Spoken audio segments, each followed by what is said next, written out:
Hello दोस्तों hello दोस्तों, welcome to study point India YouTube channel. जैसा कि आप लोग जानते हैं कि हम लोग बीसी फर्स्ट ई कॉमर्स का यूनिट नंबर 4 पढ़ रहे थे। कल हम लोगों ने इसका पिछला वीडियो देखा। आज देखेंगे next part electronic payment system का। चलिए आज देखते हैं पहला क्वेश्चन है explain the electronic cash payment protocol. मतलब कि जो इलेक्ट्रॉनिक कैश पेमेंट यानी कि जो हम लोग डिजिटल के द्वारा कैश का लेन देन करते हैं वो उसका कुछ सुरक्षा। ठीक है, इसका आंसर देखते हैं। Cash payment is a currently most popular form in conversion payment system in the world.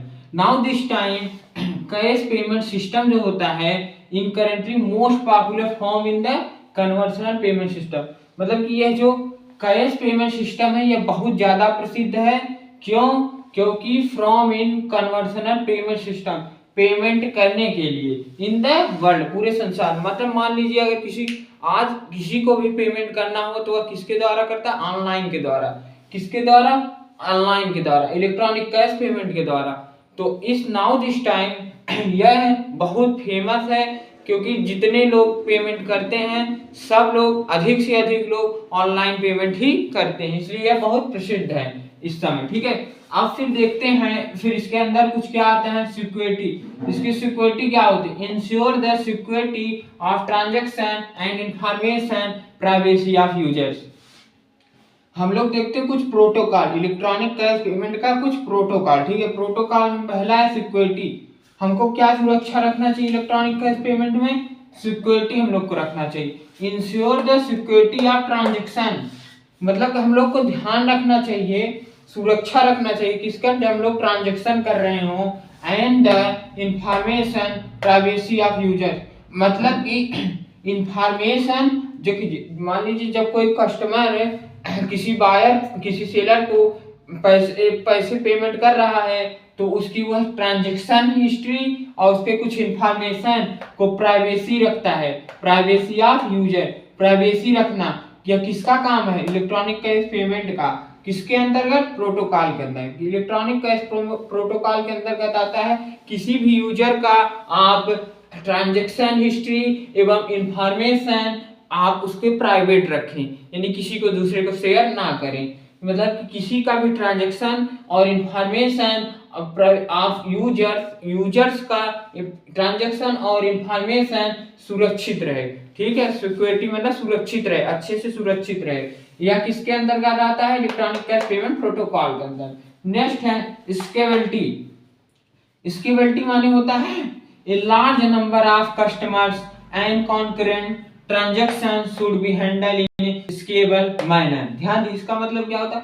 A large number of customer, यानी कि जब किसी भी वेबसाइट पे बहुत सारे लोग आ जाते हैं या उस वेबसाइट पर ट्रैफिक बहुत ज्यादा हो जाती है तो उसको संभालने के लिए concurrent transaction should be handle, और तथा जो मान लीजिए बायर और सेलर जो होते हैं वो आपस में लेन देन करते हैं, पैसा का जो ट्रांजैक्शन होता है उसको अच्छे ढंग से देखने के लिए तथा इन ए स्टेबल मैनर। स्टेबल मैनर माने होता है अच्छे ढंग से देखने के लिए, अच्छे ढंग से उसे नियमित बनाए। मान लीजिए कोई कस्टमर आया, उसने कुछ पेमेंट किया, उसने कुछ बायर सेलर से कुछ बातचीत की तथा उसने विजिट किया। ये सब जितने होते हैं, मान लीजिए जो नंबर ऑफ कस्टमर आते हैं, फिर के बाद जो ट्रांजेक्शन होता है कस्टमर और बायर के बीच में, सब चीज को अच्छे तरीके से मैनेज करने का काम कौन करता है? इलेक्ट्रॉनिक कैश पेमेंट का प्रोटोकॉल। ठीक है, स्केलेबल मैनर, ये एक अच्छे तरीके से, मतलब कि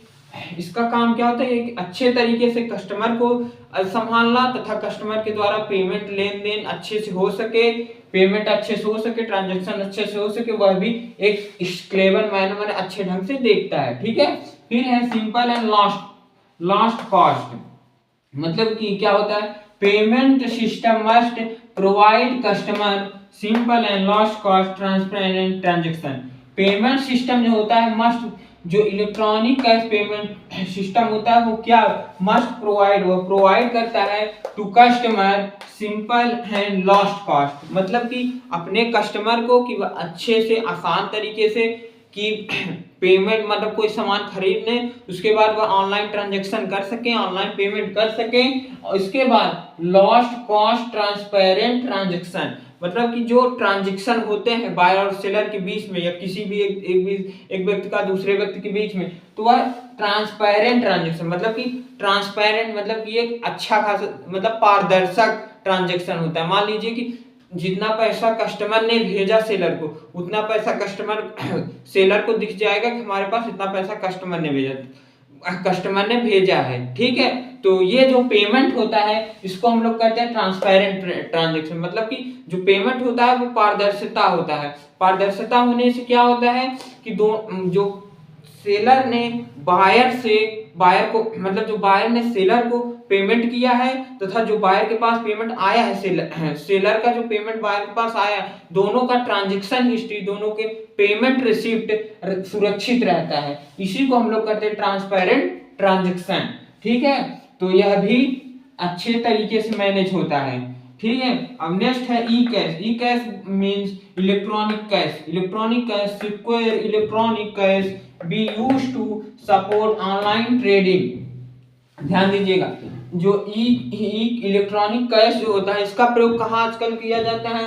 ऑन सपोर्ट ऑनलाइन ट्रेडिंग। मान लीजिए नाउ दिस टाइम, इस समय बहुत ज्यादा ऑनलाइन ट्रेडिंग चल रही है, तो ऑनलाइन ट्रेडिंग को सपोर्ट करने के लिए जो कैश प्रयोग किया जाता है उस कैश को कहते हैं इलेक्ट्रॉनिक कैश। ठीक है, इलेक्ट्रॉनिक कैश का क्या काम होता है कि वह ऑनलाइन ट्रेडिंग में प्रयोग किया जाता है। ठीक है, अब नेक्स्ट चलते हैं इलेक्ट्रॉनिक कैश बैंक ऑथराइजेशन। ठीक है, इलेक्ट्रॉनिक कैश के कुछ एडवांटेजेस देखते हैं। क्या होता है इलेक्ट्रॉनिक कैश बैंक ऑथराइजेशन? जो इलेक्ट्रॉनिक कैश जो होता है वो बैंक द्वारा वेरीफाई होता है कि यह पैसा या ट्रांजैक्शन या पेमेंट सुरक्षित एवं सेफ एवं वेरीफाइड है। ठीक है, किसके द्वारा यह होता है? बैंक द्वारा। ठीक है, फिर sale item and generate receipt. जब कभी आप कोई भी अपना आइटम प्रोडक्ट को सेल करते हैं तो वह तुरंत जनरेट रिसीप्ट, तुरंत ही आपका मतलब आपने पेमेंट, आपके पास पेमेंट आया तो जैसे ही मान लीजिए आपने कोई बेचा प्रोडक्ट और आपके पास कस्टमर का पेमेंट आ गया, ठीक है, तो वह तुरंत ही उस पेमेंट का रिसीप्ट जनरेट कर देगा। ठीक है, कौन? Electronic cash. फिर क्या है?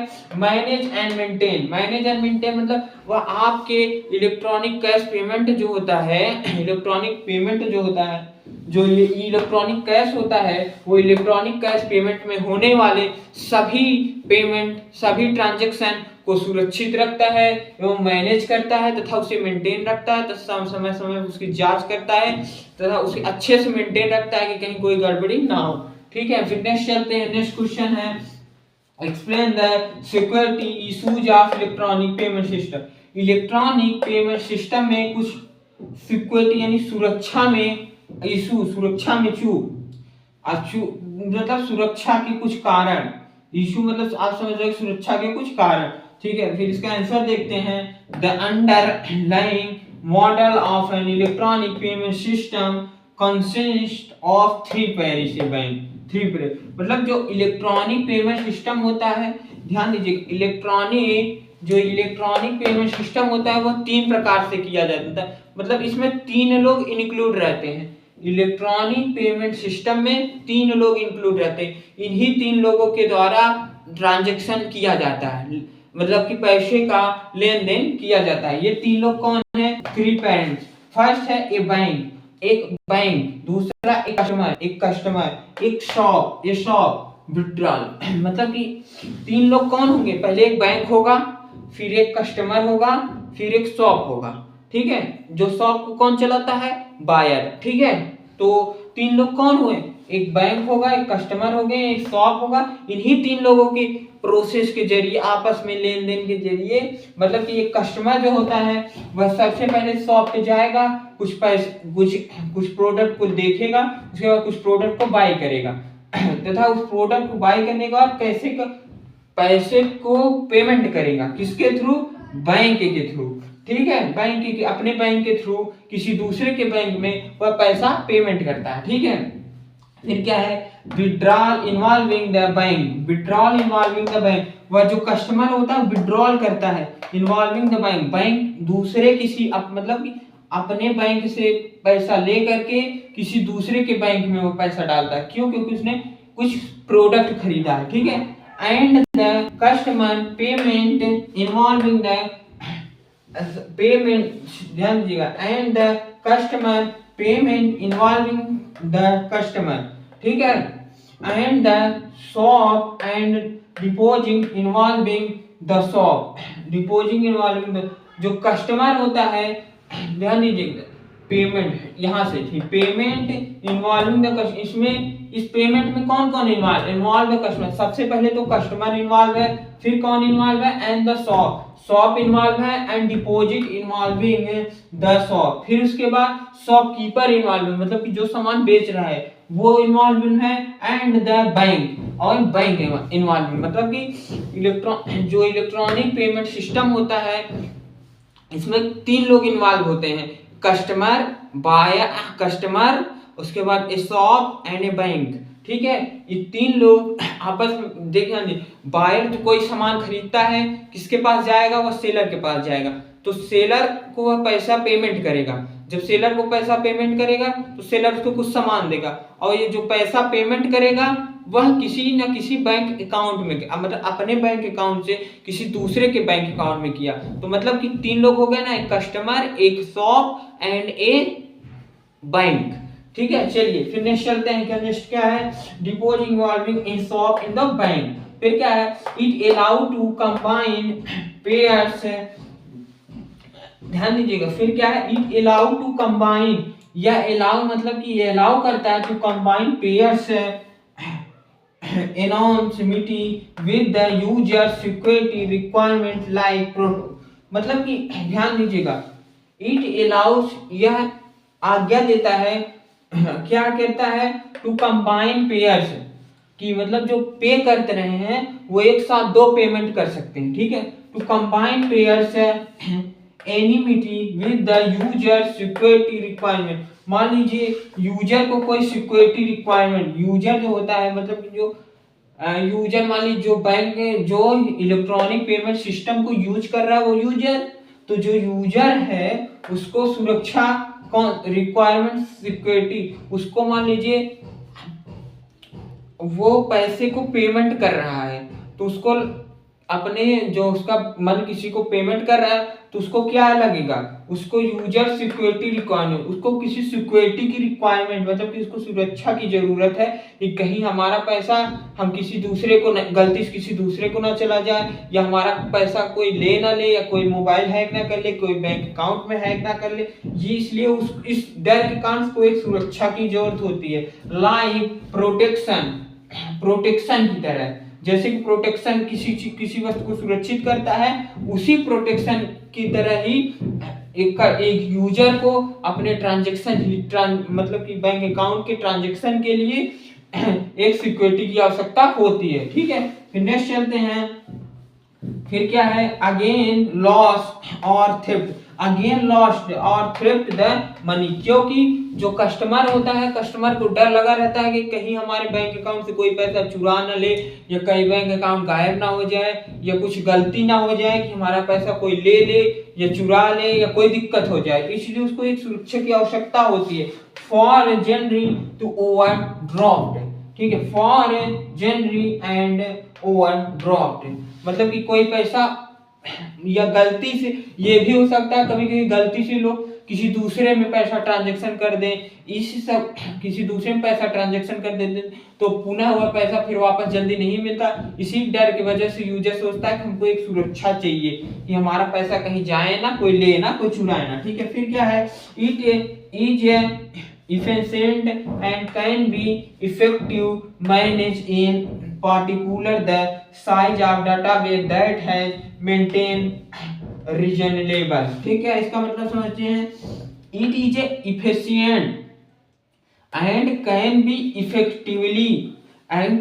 effectively मैनेज, मतलब कि जो इलेक्ट्रॉनिक पेमेंट सिस्टम होता है वह एक अच्छे तरीके से, मतलब कि यूजर को जो जो आवश्यकता पड़ती है उस हिसाब से यह मैनेज करता है, इफेक्टिवली मैनेज, मतलब कि मान यूजर को जो आवश्यकता है एक प्रोटोकॉल की अपने बैंक अकाउंट के लिए, वह इलेक्ट्रॉनिक पेमेंट सिस्टम वह उसको प्रदान करता है यानी देता है, तथा उसके इफेक्टिवली यानी तथा उसके बैंक अकाउंट को अच्छे से मैनेज करता है एंड इफिशिएंट, तथा उसे देखता है इन particular the size of database, मतलब कि कस्टमर के डाटा के अनुसार, कस्टमर के डाटा के साइज के अनुसार वह एक एक ट्रांजैक्शन हिस्ट्री को बैंक अकाउंट द्वारा एक एक ट्रांजैक्शन हिस्ट्री को देखता है, तथा अगर मान लीजिए कोई आपके बैंक अकाउंट से पैसे चुराने का प्रयास करे तो वह तुरंत ही उसे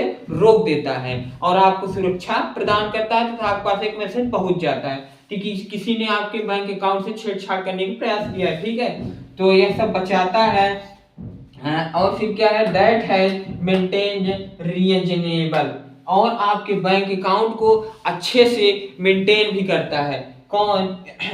electronic payment system. Electronic payment system यह आपके बैंक अकाउंट को अच्छे से मेंटेन रखता है, जिससे आपका बैंक अकाउंट से कोई भी गलत ट्रांजैक्शन ना हो, आपका कोई भी पैसा चुरा ना सके।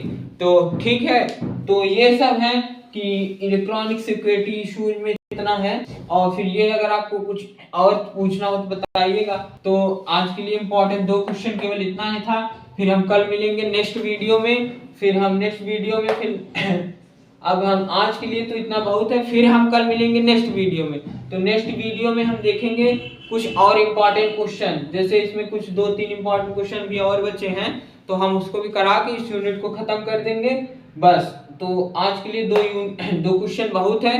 फिर पुनः कल हम लोग फिर मिलतेंगे नए क्वेश्चन के साथ। तब तक के लिए इतना बहुत है। धन्यवाद। जय हिंद, जय भारत।